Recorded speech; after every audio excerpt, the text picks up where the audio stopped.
Welcome to the Someone Gets Me podcast, where you'll hear stories of inspiration and hope realized. Hosted by Dianne Allen, intuitive empowerment mentor who specializes in working with people who want to be freed from being stuck in life. You will hear personal stories and professional insights, along with tips on how to conquer overthinking, procrastination, and more. Here's Dianne. Hi, everyone. It's Dianne with an interview for you today that you are going to want to stop what you're doing and listen. I have this amazing woman with me who has a presence and an energy and a confidence that you will want to listen to. Octavia Brooks is our guest today on the show, and she's a shamanic energy healer. She also mentors people and helps people expand who they are in ways they can't even understand. She has an amazing passion and desire to really help people grow into the full expression of who they are, living their dreams. That's you, by the way. And she has been doing it for quite some time, like over a couple decades. She has a lot of wisdom and a lot of experience and a lot of connection, spiritually and otherwise. One of the things I love about her, besides the fact that she's just so gentle and strong at the same time, is that she does a lot of things that have to do with ceremonies and connecting in ways that aren't always typical. So she offers a lot to you that's not just the same old stuff. So I know Octavia. I've actually done a session with her, and we'll talk about that later, I'm sure. And I loved it so much, I scheduled another one. That's how amazing she is. And I don't do that often. So that's really a big compliment to you, Octavia. So I'd like to welcome you to our show today. And we're going to see where this amazing conversation is going to go. So welcome. Wow, Dianne, thank you so much for your generous introduction. I'm really glad to be here. Yes, this is going to be great. So first off, I always like to kind of start with, how did you get where you are? I mean, you are a shamanic energy healer. That's like the coolest title ever. But I mean, I don't think you knew that when you were born. Maybe you did. And so how did you get to this really amazing, powerful space that you've created? Well, I got kicked out of the atheist club. No, that's really funny. I was really raised completely without the religion of the mind, I guess. And I thought I was really into it. And when I was about 13, I wrote off to get a membership in the Atheist Society, but they got my name wrong and they switched genders. Like they thought I wrote my name wrong as Ellie. My name was Ellie back then. And instead they gave me Eli, Mr. Eli. And I'm like, screw these guys. So that's how the divine averted me from a path of atheism. My mom was into fairies. She used to run around, hop around in the backyard, like talking to the fairies. She read the Van Horten Garden book. And I just thought it was the dorkiest thing ever. And then in my 20s, I started going to therapy. And it just so happened that my therapist was a high priestess in the pagan tradition. Anna Dea Judith, actually, she wrote The Wheels of Life, and she's like the chakra expert. And I studied with her. I took a bunch of classes with her about paganism, Wicca 101. We talked about different gods and goddesses, and that began I was in a coven for 7-8 years, and I was a pagan priestess for about 20 years and led public ceremony, transformed large groups of people in those ceremonies. And that's how things started. And I took a class from the Berkeley Psychic Institute in parallel with all of this, and that introduced me to the concepts of energy and energy healing. And within a few weeks after taking one of the first classes, I got a download. It was the first thing that really ever spiritually sort of pounced on me. And they taught me this meditation that I've been doing ever since then, working with the column of light in the center of me. And I do that to balance my energy. I believe it's really healthy for everyone to balance their energy, because if you are on the depressive end of things and your energy is kind of low, then you can connect with the universal energy, which is really high vibrational. And if you are feeling a little bit, if you feel a little bit too buzzy or anxious, you can connect more with the earth energy. And that brings you home to center, and balancing between these two energies gives you just about the right amount of oomph every day. I went from the pagan background, and then I actually studied in the Santo Daime tradition from Brazil. This is one of the first times I'm speaking about this very personal spiritual path that I was on, that I've been on for close to 9 years now. It's a Brazilian tradition, and it's a combination of so many different traditions involving ayahuasca and involving spirit guides from many different cultures, and a flavor of Catholicism and Christianity. And so that really just added to my already extremely eclectic spiritual path. I deepened my spirit mediumship skills that I had already gained from the pagan tradition. In the pagan tradition, you invoke gods and goddesses, so you spend time with those divine energies. And over time, by the grace of God, I am able to speak to a lot of divine beings who then assist me with clients and assist me in any kind of ceremony that I'm doing. I get messages. I was just doing a random video the other day, and Water just stepped in and said, "Hey, don't remind them about flow, remind them about flow." And that was just, so I'm one of those really weird people. I look normal, but when you get past this shallow surface level, I kind of turn up a little weird. Well, weird in a delightful kind of way, you know, like kind of the nerdy, quirky, neat weird, you know, and I think it's a testimony that there's way more going on than what people see on the surface, and trying to keep everything in its box of whether it's this religion or that understanding or any of these boxes. You know, it's time for everyone to realize that it's not getting out of the box. There is no box. And there's a difference. You know, if I say, well, I'm stepping out of the box, then I'm still orienting toward the box. And true transformation is the person who can release any concept of the box and see the expanse of what this universe really is about, as far as our limited human brain can get. Right? Just pretty far, actually. Right. I mean, like sometimes our brain feels like a box to me. You know, we've talked so far about the spiritual side of my development, and in the last couple of years, I've really been going into psychology and the success of psychology, or success psychology, which has a lot to do with how our subconscious mind creates limitations. And I've been putting the shamanic energy healing work with the success psychology stuff, and that's even weirder than anything anybody's doing. But it's really fun. Well, that's so interesting, because I always get these downloads about how to marry different things. Like I took a recent neurosemantic workshop, and then the other day I was sitting at home, and all of a sudden I had this download about intuition meets neurosemantics, which are apparently two completely separate things, and they're not really. So I've contacted my neurosemantic buddy, and I've said, we're doing a workshop together, and this is what it is. And it downloaded the content, the questions to ask, everything. And I'm like, whoa, how cool is that? And I'm grateful that I'm so open-minded that those kinds of inspired ideas can show up, and I follow them instead of ruling them out, you know? And I think that's one of the things that attracts me to you, is that you're always learning, and your feet are on the ground. You're quite grounded, and you get that there's way more going on, and you're willing to explore and be part of that and be a bridge for people. You know, that's really a big thing, you know, to be that bridge. I think it's a really big yes you've said to the universe, knowingly or unknowingly. You did it. Diversity is one of my all-time favorite things. And synergy and diversity are two of my all-time favorite things, and they go together, because with diversity, you can get all these synergies of things playing with each other. And I love your story of that you took this class, and that Spirit then had like a new channel to speak with you on, to put all like something really new together. I think Spirit just wants to keep creating new things through all of us.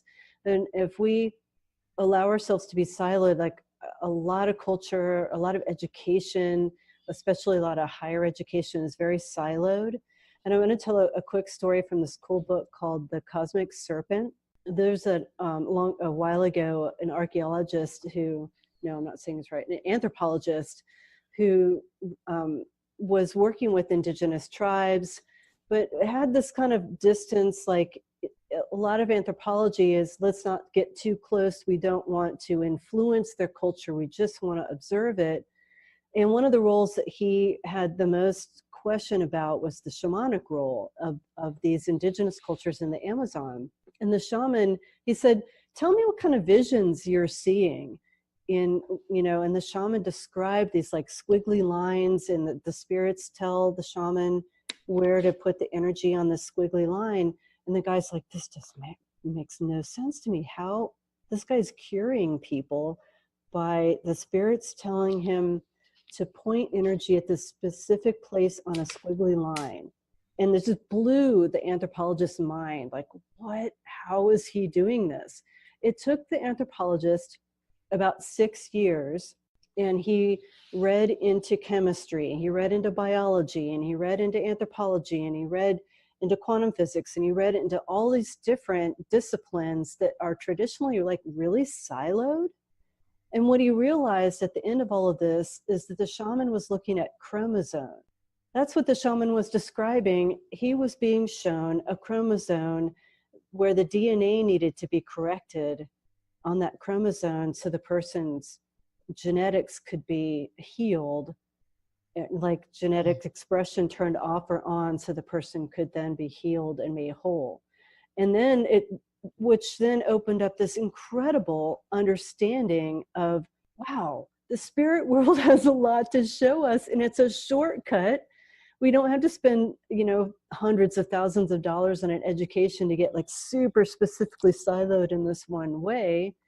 We could develop our spiritual vision and come to the same conclusions. Now, these shamans study with other shamans over the whole entire course of their life. It's also a very, very deep study. However, it's innately organic. That's the thing I really like about it. And going back to the diversity and the synergy, that is connecting all these different kinds of thought processes, all these different schools of thinking, brings about new schools of thinking and really evolves us as a human culture and as a human race. So I love nerds wherever they are, whatever they're doing, whatever they're studying.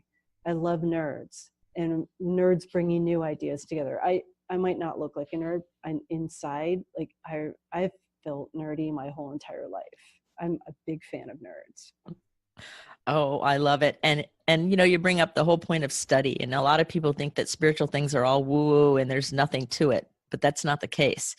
Like you said, shamans study their whole lives, and that's how it works. Like there's a lot of investment and involvement and tuning in and practice and study, no matter which angle you come at it from, whether it's formal education or putting together more than one discipline or studying under people who are showing you the way in a higher spiritual way, but it's still study in all of its different forms. And so it is kind of a nerdy activity. The nerds unite and they show up in different ways. I'm one of them too. We both are. But when you look at us, we don't necessarily look like the nerds of the world, but we are. And I think there's a lot of power in that, the people who are excited to learn new things and put new ideas together and have a vision that's outside of the box, even if other people don't get it. Even if other people kind of give you that confused dog look like, huh, what? Or judge it or whatever, that's on them. That's not on you. So I'm sure you've probably dealt with that some, where people have not understood you or judged you or just missed the point, and you're just trying to be your authentic self. I'm also sure you have probably learned some really neat ways to handle that are healthy and that have moved you forward versus taking you backward. So I'm wondering if you're willing to share maybe some tips or ideas or something for somebody who might be listening who's going, wow, there's got to be a way to feel a little bit more connected to the world and retain my identity and my vision. So what would you say to that person? Well, I have a few different things that I'd like to say to that person, because that person resembles myself a lot, and I've had to learn a lot.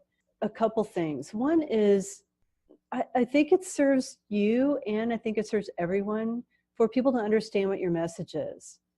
And I'm a Gemini. Most of my life, I've been aware of a role as a translator. I was even a business analyst when I was in wearing a corporate hat. So I would translate between the business and the technology. And I think that's one thing you have to keep in mind. When there's somebody in front of you that's a totally unknown quantity, you have no idea where they're coming from or what their frame of reference is, I start talking about my passions and the stuff that I really enjoy talking about. And I drop like little seeds to figure out where their interest level is, what their frame of reference is, and then I learn how to speak to them in their own language about what I do. So I have a lot of different translations for what I do. And it's true that not every conversation goes all the way to the nth degree of where I would really love to be talking to somebody. And that's my inner circle of friends. Those are the closest people to me where I can shop talk with them, you know?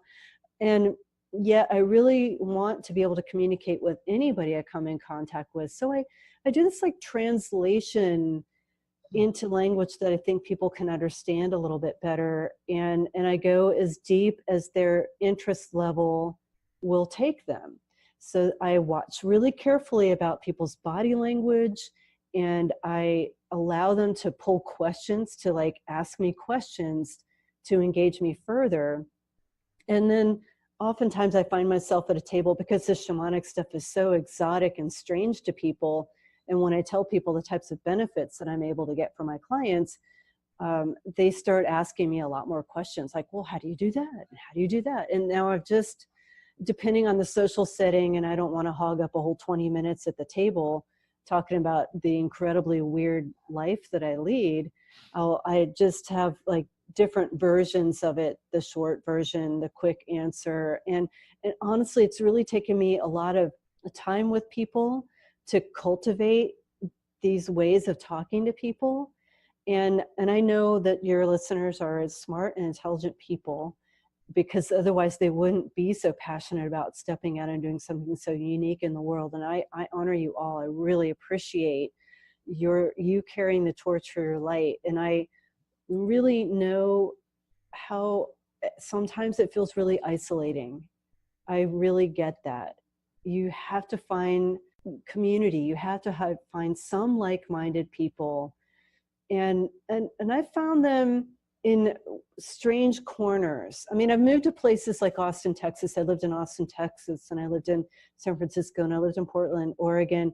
So I went to places where there were other weirdos. There was a higher percentage of weirdos. So I could find some people that really, you know, that I could connect with, because you need to be with some people. And it's like a base of support. Like, okay, no matter what, I'm accepted and loved by these people. And that gives you this emotional strength inside to be that torchbearer, to carry your weird passion out into the world.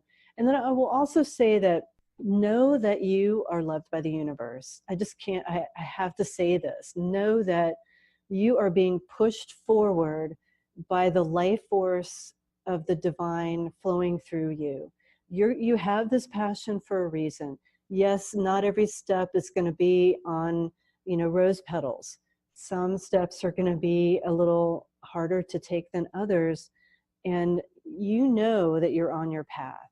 And you have to trust that passion inside you. You have to trust it, because, God, I'm almost emotional right now, because it's so important for the divine to express through you. And it provides you this intense abundance and richness of your life experience and your soul's development and your own unfolding. So that's kind of a long answer, but I want you to know that you are connected to this spiritual life force energy, that you need to build a community of tight, close friends around you who are just your lovers and supporters. And that will give you, both of those things will sandwich you to develop the skills to be the bridge builder between yourself and your amazing, amazing talent and passion that you have for the world, with people that are new to those types of ideas, because you're going to push the frontiers of human evolution. It's really important what you're doing, and to be able to speak about it eloquently is really important too. Oh, that's beautiful. Being the torchbearer, right?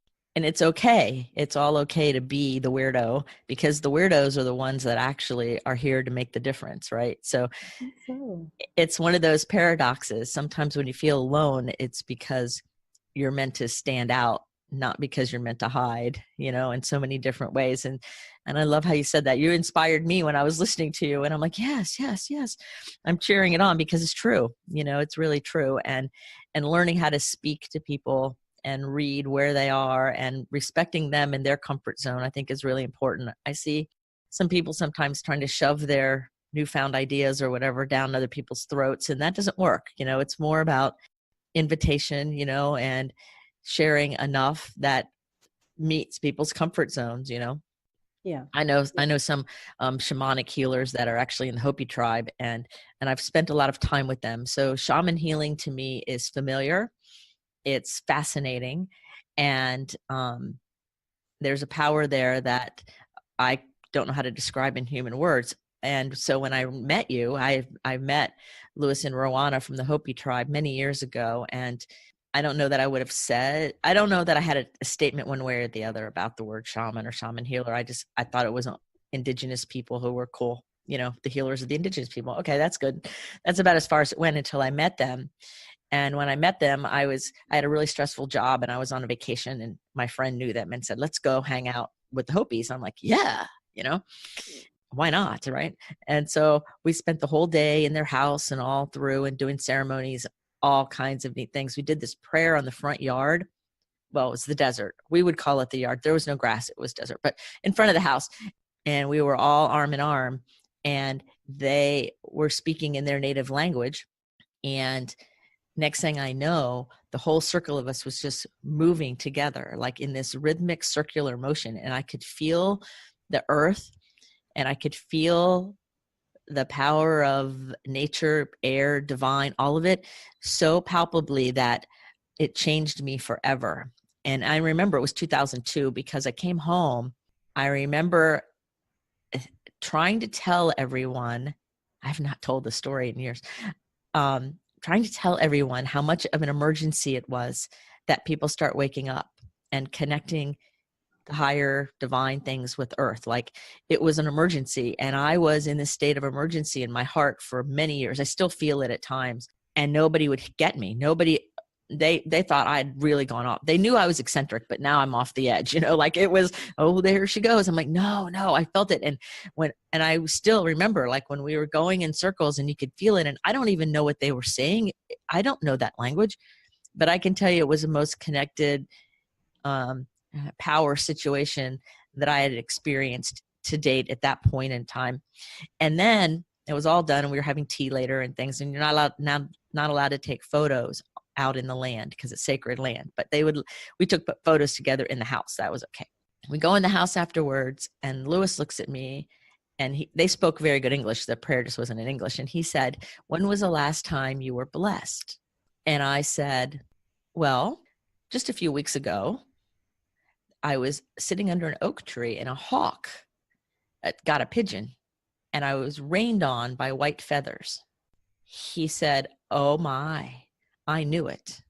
And he said that on a higher way, that was like an initiation, that all those white feathers represented me being blessed by the divine and like invited forward or up or something. I can't remember how he said it now, but I just remember looking at him and going, whoa, like, it was so intense because I knew that he was speaking from a place that I had at that time never really thought of. So when I hear shaman energy and healing on that level, I am acutely aware that many people in our Western cultures really struggle with getting that far out there because everybody's in such, the holdover from the Victorian era of tight, held in.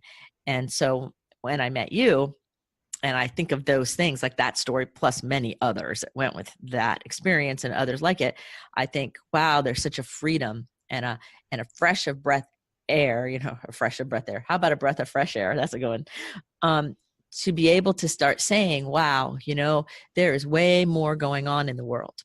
And so for you, I would like you to talk a little bit about, if somebody's curious about the paradox of the divine, or looking at things, because there's lots of ways to look at it. And if somebody's curious out there and they're just going, well, maybe, or what about, or, like that little interest has been piqued. Are there any things that you would suggest maybe that would help them with their energy, or help them with a way to open up a little bit from the inside out? So maybe they could receive what we call downloads, or some kind of information, or some kind of direction that's not necessarily looking outside of themselves, like maybe a way to tune in inside or something like that. Is there something that you could share on that? Well, let's see what the channel brings through for this one. I teach a lot about the heart, and the heart chakra here in the middle of our chest. And one way to access the heart chakra is through your breath. And so really focusing on the presence of your breath, breathing slowly and deeply. There's a lot of talk about present time. And in our really busy social world, there's always so much stimulation and so much going on. We hardly ever give ourselves the gift of holding still and just breathing and being really present. What am I feeling in my body? What am I feeling in, what are these thoughts floating around my mind? Hello, thoughts. Oh, do I feel a little breeze? How does my body feel? Really just calming down, slowing down, and breathing is in being in that present moment. The secret about the present moment is it's connected to the quantum field. It's connected to the field of everything, of all the dimensions, all the times, all the spaces. And that's the present moment. And then when you step out of the present moment and you get concerned about time and how long, what am I doing in my calendar tomorrow? How long does this meeting last? How long do I have to get here and there? When we get caught up in that, then we're stepping back into the third dimension. When we step into the presence of now, then we're stepping into the quantum field. So it's a practice of really shifting and allowing yourself to open. And in that pure potential of the quantum field of the now moment, you can receive more. So one of my favorite teachers, gurus, his name is Prem Baba. He teaches that just like 1 minute of silence a day. See if you can go into that now moment and just have 1 minute of silence to open the doors. First of all, it's a very nice little rest you can give your brain. Just 1 minute and breathe. And it's not that easy for me. I still practice this. But breathe into that 1 minute and feel your mind relax. And there's a sense of spaciousness that you'll start to feel, that you can continue to expand. And the more you feel that sense of expansiveness, the more you're in the presence of your own divinity, connected to the presence of the greater divinity, and you can start to relax.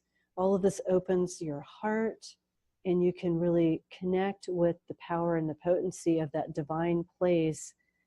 And I'm just going to leave it at that. I'm pretty sure we'll come back to the heart later in the discussion. But that's what's coming through for me today to share, Dianne, is that sense of being silent in the present moment and connecting into the spaciousness there, which is connecting to the quantum field. I love that you said that way, and the connection to the quantum field, for a couple of reasons. One is I always hear breathe, connect with your heart, breathe, open up. And rarely do I hear people speak about the point. Like, why?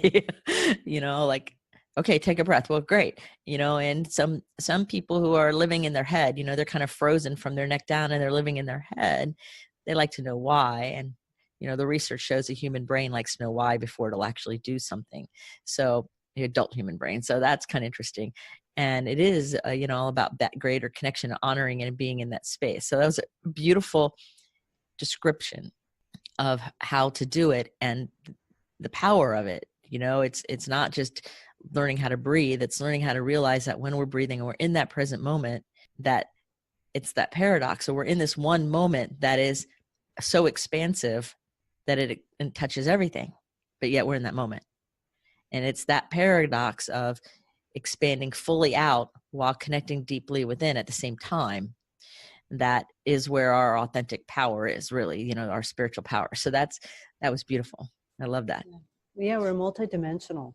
Yes. And we can connect into our multidimensionality by having a moment of stillness. Yes. Multidimensional. I love it. So you run a business and you are successful businesswoman. That takes one skill set. And then you also are really connected spiritually. And that's a whole nother skill set. That's a visionary skill set. Mm-hmm. And you also take care of your family. That's another skill set. And that's a lot of skill sets. And then you're just like a human being, nerdy human being cruising through the world too, right? All of those things. And so what I'm really curious about it, I know I just kind of crack up about it because that's very diverse. And you love diversity. And it takes different skill sets. And so how is it that you learned, or maybe you found out, I think I'm getting that you kind of discovered it. The fact that you have all these skills, like you can jump from being grounded and talk about science and quantum physics and do marketing for your business, and then dial in and talk to your guides and kind of help out spiritually, and then manage 3-dimensional things like cleaning the house and doing laundry. And I would imagine that there's times where, tying your shoes or doing those mundane things, the rest of you goes, this, I can't do this. I want to be over here in this higher place. Or you get so excited about learning about something that you forget, what time it is because, you're learning or whatever. I can just see, going off in all these different ways. And so how do you manage all of that? Like that's like a superpower or something. I don't know, but it's like really amazing. So how does this work? I love to learn. And then recently, this year, I came into awareness of how many learning curves at one time I'm willing to conquer. I think I kept myself at 4 at one time, like big areas of study. Well, segueing to what I said before, when I'm doing things like I love to cook, and which of course generates dishes. So then, cooking and dishes come together. It's a different way of using my mind.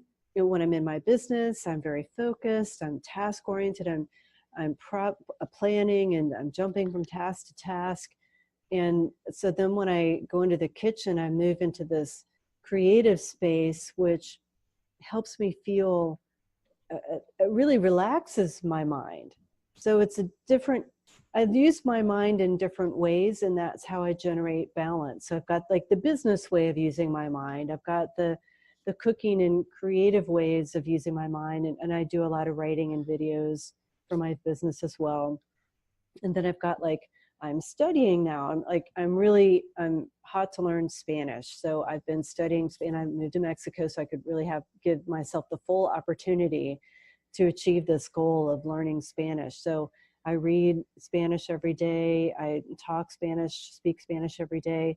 So I use my mind, and I'm aware that I will use up my mental capacity in one department of my brain and have to switch. I'm done on the computer for a minute and go into the kitchen and use my creativity skills.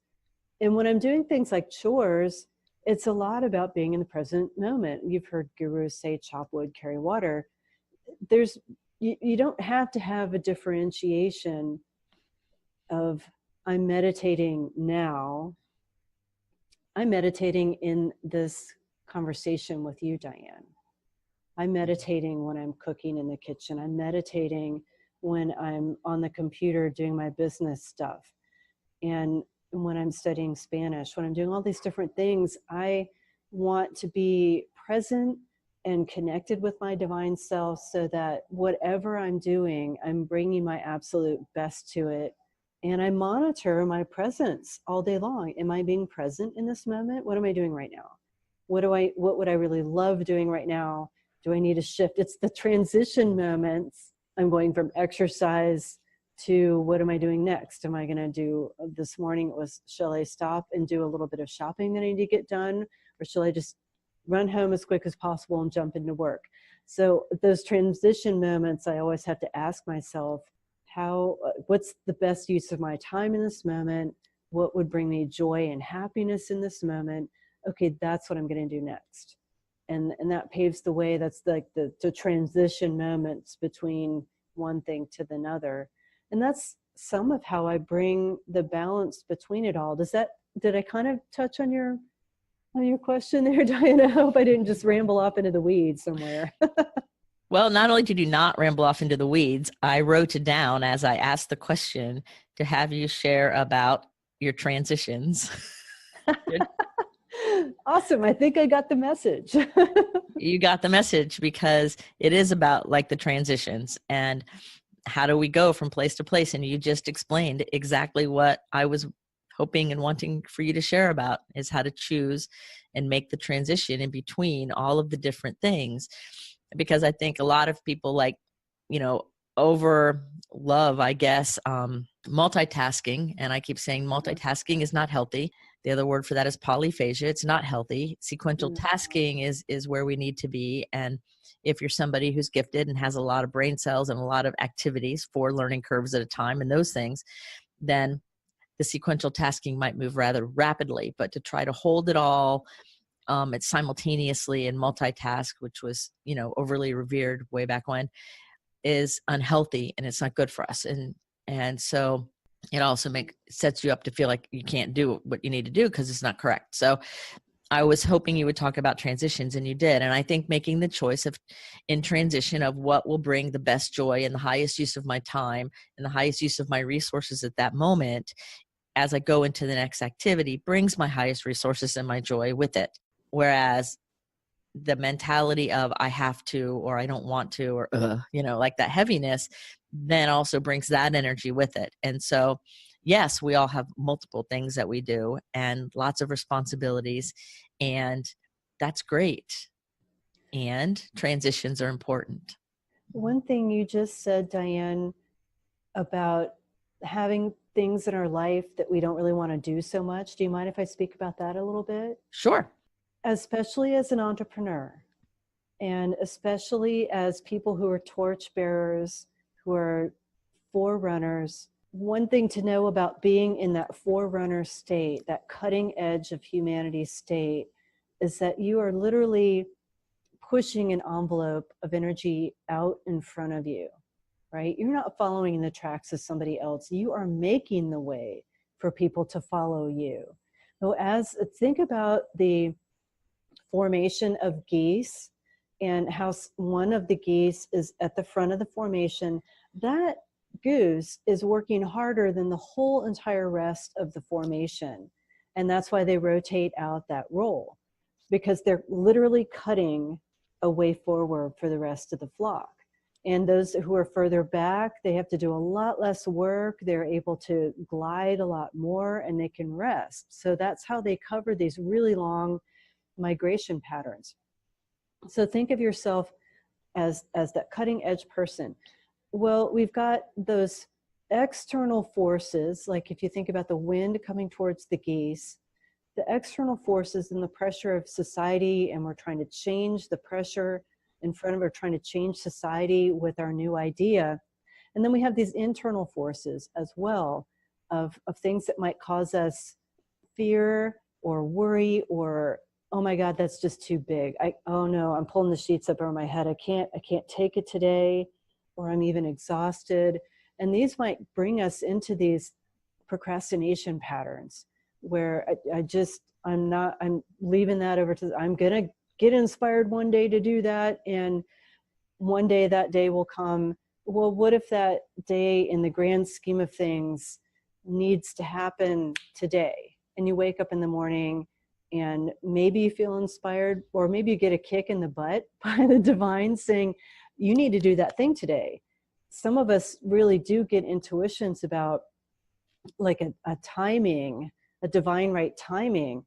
Oh, today's the day. I'm not sure I really feel all the way up to it. Or even if you don't have those types of divine inspirations, but you kind of know that you've got to get on with something. How do you shift yourself from a place of resistance, procrastination is really complicated. I'm gonna unravel on that one. But you meet this point of resistance inside yourself and you don't want to do something. How do you shift yourself? Well, this is very similar to the transition moments. Whenever I get ready to do a video, whenever I do something that's at a higher level, I recorded a bunch of audios last week, and I literally physically had a really bad cold, but my voice was still good, and I wanted to get those audios done and off my desk, and I kept going. What did I do? What I did was I gave myself a lot of pep talks. I meditated. I connected to all of my spiritual resources. I literally prayed. I prayed for the divine to bring me peace, to bring me grace, to bring me resources. And then I'm going to show you these cards I have. I love this deck from Doreen Virtue, Ascended Masters. It's like almost a little bit worn there. But I pull those kinds of cards. I also am a fan of flower essences. So here's one that I use. I pull cards for Flower Essence Society and Doreen Virtue's Ascended Masters. And when I pull these cards, I am pulling in energetic resources to attune me, to take me from point zero. Sometimes it's pretty hard to do a 180 from point zero, but at least if I'm at 30 or 40%, I can map myself around. So it has to do with the colors that I'm putting on to wear. Am I putting on makeup? And I layer, and then I put in energies from different spiritual energies, and I layer myself up, and then I remember what I'm here for. I remember my purpose and my goal, and I really connect with my passion. All of these things are ways for me to level up. I connect with my gratitude.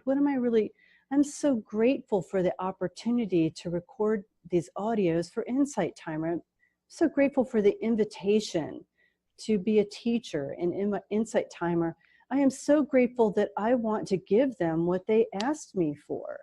And I'm going to let nothing slow me down. I'm going to let nothing stand in my way. So this is a form of commitment. We have a commitment. How do you facilitate your commitment to your purpose and what your purpose is asking from you and demanding of you in order to let the life force energy of the divine flow through you? So I hook up all these different pieces and parts, and I level myself up and level myself up and level myself up to where I am at the highest vibrational frequency I can possibly operate at. And then I relax, I ground myself to the earth, and I smile and I open my throat, and then I begin some of the most difficult tasks that I have to do. And when I'm in that state of consciousness, the difficulty, quote unquote, of a particular task, if it evaporates, because it's such a small, even if it feels like a sacrifice, it's such a small thing. Now that I've connected to the greater purpose and the grander scale of what I'm really here to do, it's like I can't not do this thing now. And I'm going to do my absolute best with it. And I'm supported. I've garnered and created this resource and toolkit of support to help me move forward and to help me do my absolute best. So that's a strategy that I wanted to share with your community, because I know a lot of people, we hit these points of impasse. And when you connect to these greater purposes, your greater purpose and these greater and bigger energies, they will lift you up and float your boat through that task. And you can also envision yourself, like I envisioned, instead of just the 13 audios I needed to do, I envisioned that I had to create 20 or 30. And because I wasn't looking so hard at the goalpost, I was looking way behind the goalpost, I sailed right through the goalpost. I had energy to spare at the end of that because I was anticipating 20 or 30 audios. I was mentally prepared and energetically prepared to go much further beyond what I knew I really had to do. And it was such a soft landing at the end of that project. It was so easy to land at the end of that project. So I wanted to share some of these techniques and tactics with you. These are some of the ways we can grow our audience bigger and just some of the most challenging learning curves and get ourselves out there, because it's really important for us to get out there and do what we came here to do. Right. And everybody has their own mission, and we all need to get out there, whatever that looks like. And it's important. And I love when you were talking about looking beyond the goalpost, because I always tell people, I in fact had a client yesterday and I said, well, think down 5, 6, 7 generations about what we're doing or what your plans are and how you want to move your life forward. Imagine that distance. And then pretty soon what we have to do tonight or tomorrow or next week has a whole different perspective than when we have it so microscopic in front of our face that it feels so much bigger, you know? So I love how you said that, because I'm like, yes, that's true. You know, I love it. If somebody's resonating with what you're saying, which I'm sure there are many people who are, and they're curious about working with you, I know you work with people virtually, right? Yeah.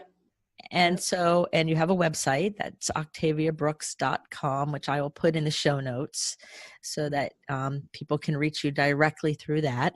But is there anything about your business or the kind of work you do, or maybe if you have any programs or anything going on that you would like to share with people so they can kind of get an understanding of the feeling? I know you mentioned you work with people one-on-one and individually, and I know that you do a lot of other things.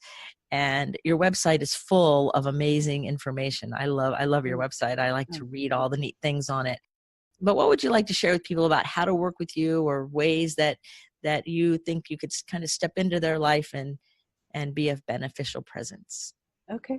Thank you so much for the invitation to share. There's a lot of different ways. I think for people who are feeling just super, super stuck, I like to work with people individually who feel like they have like the same boyfriend with a different name, or the same job with a different company. And they're starting to notice these really annoying patterns that they just seem to keep getting on the treadmill and not really getting off, not really getting bigger. So if you've got any of those types of things, then that's really where the one-on-one shamanic work really helps.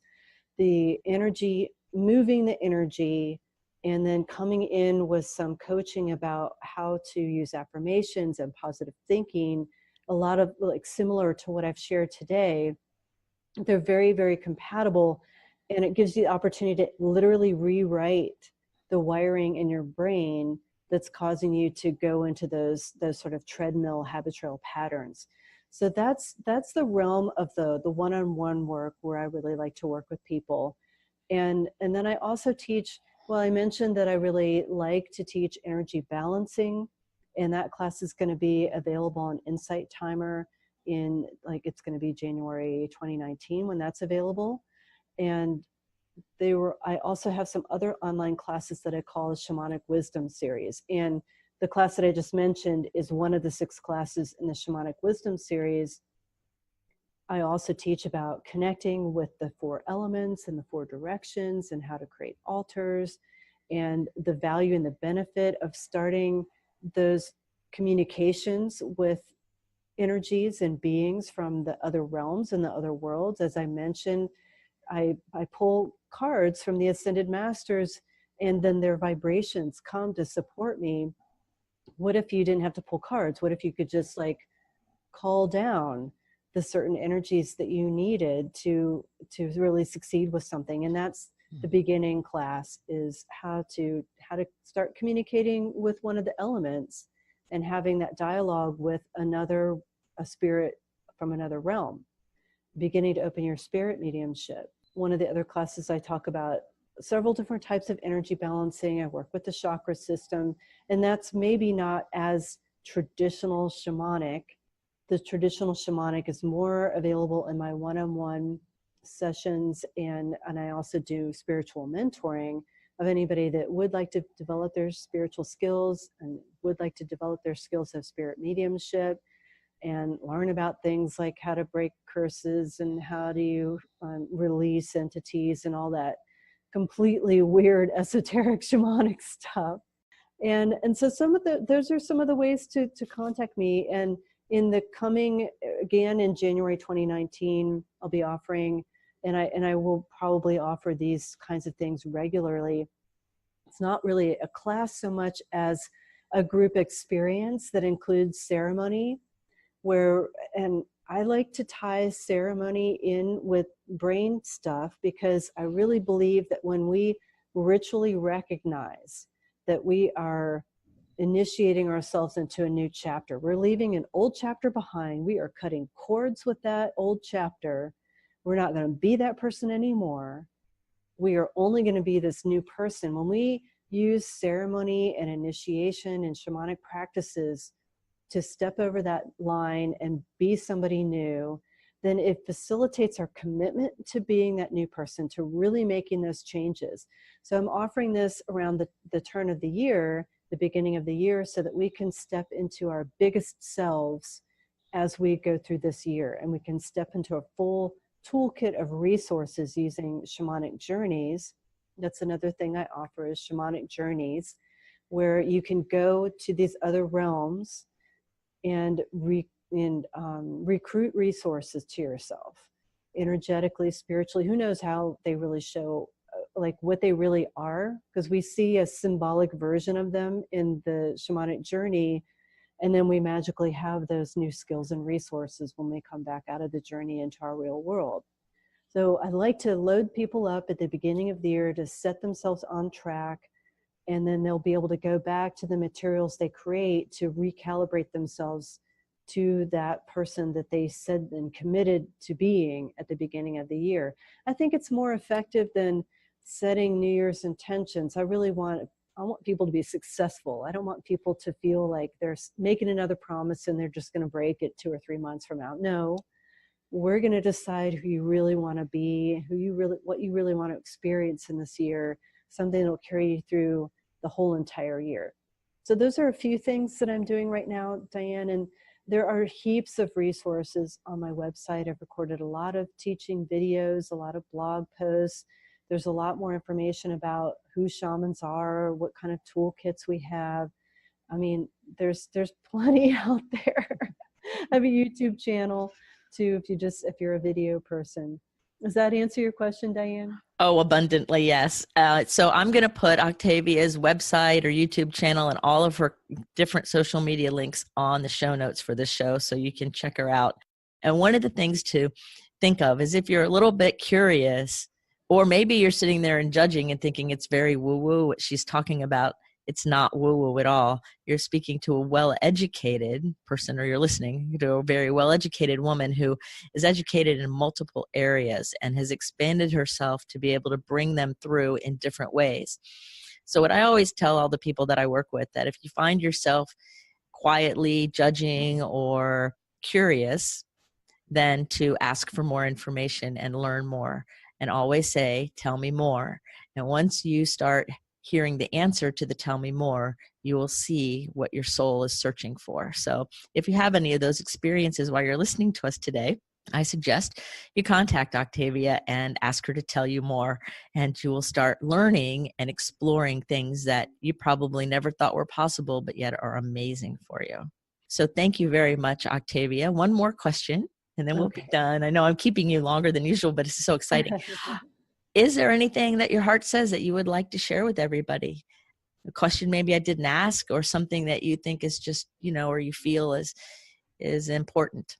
Thank you. I appreciate this end note here. I think I mentioned that I wanted to come back to the value of the heart and the importance of love.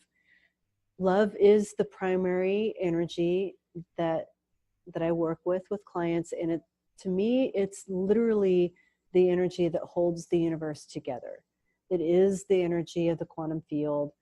And I train people and show people how to open their hearts and begin channeling divine love through their heart. And it's a really simple technique. When we go back to our breathing, And I know for those of us brainy people, it's pretty hard to not stay in the mind, but imagine that your attention can drop from your mind down into your heart and focusing on your breathing. And then as you can open your heart in a really natural and graceful way by thinking of all of the really special people in your life and places that you've been, people that you've known, experiences you had that have been really uplifting, kitties and puppies or fair game, and breathe while you're thinking of these beautiful people, places, and things. And your heart will naturally begin to open and relax. And then from there, if you call in the divine energy, however you interpret that, however that is for you, call in the divine energy to open divine heart inside your heart, your human heart, to expand your heart even further. And if you do this, then the divine will open a channel from your soul, from your divine self, through your human heart, and allow you to connect with that divine love flow to enable you to be capable of channeling divine love into the world. And I like to tell people, you're the first stop on the multidimensional quantum love train. That divine love comes that divine love comes from your soul, from your divinity, and stops with whatever inside you needs to be healed, whatever needs to be relaxed and balanced and open. And it's infinite, so it's not just going to stop with you, it's going to flow through you. It's going to give you everything you need, and then it's going to flow through you and out into the world, into your conversations, into your life, into your work, and amplify and purify and level up everything you have to offer the world. So I appreciate the opportunity to share that last moment of going from your breath, relaxing your heart, connecting with your own divine love nature, and bringing more of that out into the world. It's time. It's time. The world is ready for you. Beautifully said. The world is ready. So remember, everybody, to keep your face to the sun so the shadows fall behind you. Take a long, deep breath. Connect to who you really are and go for it, because you are a rock star after all. Until the next episode, always keep breathing. Thanks for tuning in to Someone Gets Me. To find out more, please visit Dianne's website at MissDianneAllen.com. That's MissDianneAllen.com. Be sure to take a second and subscribe to the show and share with anyone that you think may benefit. Until next time, remember the world needs your special gift. So let your light shine.